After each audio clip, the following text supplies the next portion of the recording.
Bonjour, Sarah Aristide, avocate au barreau de la Guadeloupe, Saint-Martin et Saint-Barthélemy. Aujourd'hui, je vais vous parler des faits divers criminels, c'est-à-dire de la cour d'assises, d'appel.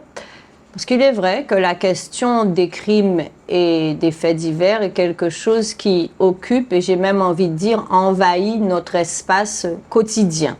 Que ce soit sur les médias traditionnels, que ce soit sur les réseaux sociaux ou autres, nous ne passons pas un jour sans entendre parler d'un crime et toujours plus sensationnel ou extraordinaire si possible. Alors, ça n'a pas quelque chose de nouveau, ça a toujours existé, mais c'est vrai que nos sociétés modernes ont une fascination pour tout ce qui est du domaine de l'extraordinaire, un crime étant par définition extraordinaire, même si on a de plus en plus tendance à les banaliser, mais on est quand même dans le domaine de l'extraordinaire, c'est-à-dire ce qui, en dehors de ce qui devrait se faire ordinairement. C'est en ce sens-là. Et on observe un décalage certain entre ce qui se passe aujourd'hui dans nos sociétés violentes, adeptes de violence, qui consomment de la violence à outrance par rapport à la façon dont les choses étaient traitées avant, avec beaucoup plus de tabou et beaucoup plus de retenue. Aujourd'hui, la violence est mise en avant, elle fait recette et elle permet de faire du buzz et d'occuper l'espace intime, c'est-à-dire les salons des uns et des autres sans aucune difficulté. Nous sommes même demandeurs. La réalité est bien autre. Quand vous êtes accusé d'un crime ou victime d'un crime, le côté sensationnel vous échappe nettement plus quand il vous concerne vous. Et d'ailleurs, on entend souvent les gens dire « on pensait toujours que ça n'arrivait qu'aux autres ». C'est une phrase qui symbolise toute la détresse qu'il peut y avoir de part et d'autre quand on est soit accusé, soit victime devant une cour d'assises. Quand on est accusé, le schéma est assez simple. Garde à vue, instruction, durant cette instruction, des auditions, des expertises psychologiques et psychiatriques qui vont déballer tout ce qui peut être déballé de votre vie.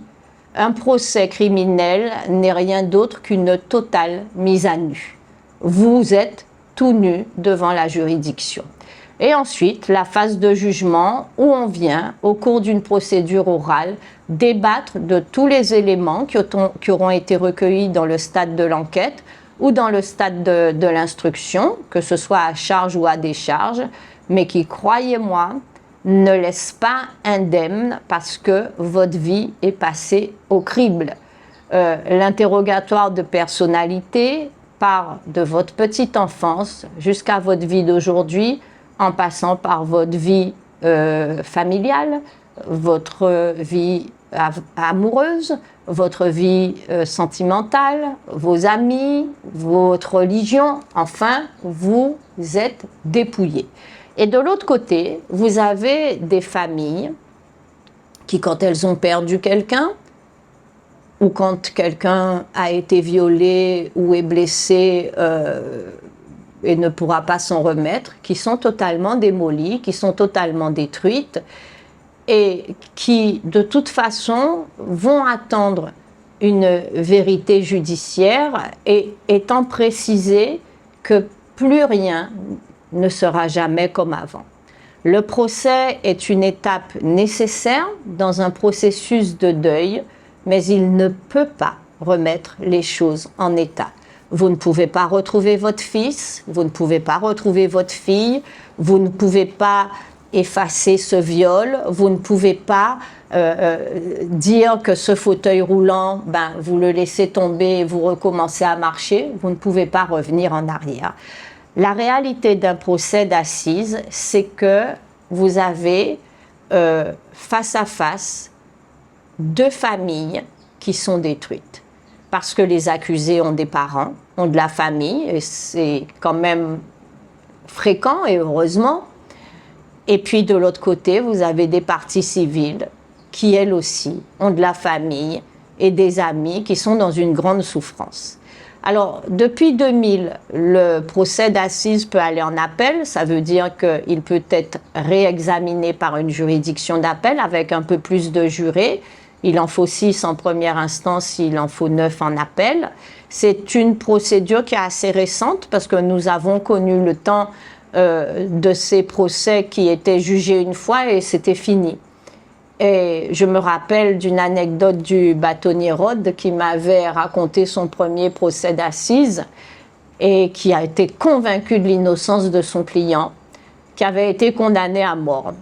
Mais comme il avait fallu du temps pour faire venir la guillotine, son client n'avait pas été exécuté et 10 ans après, le véritable assassin sur son lit de mort s'était dénoncé, le client du bâtonnier ayant été sauvé de ce fait-là. C'est une anecdote absolument succulente dont seul le bâtonnier Rod avait le secret et qui vous raconte ce que peut être aussi le rôle de l'avocat quand vous êtes dans quelque chose qui vous convainc, qui vous habite pratiquement et que la conviction, eh bien, de l'autre côté ne passe pas. Parce que parfois ça passe et parfois ça ne passe pas.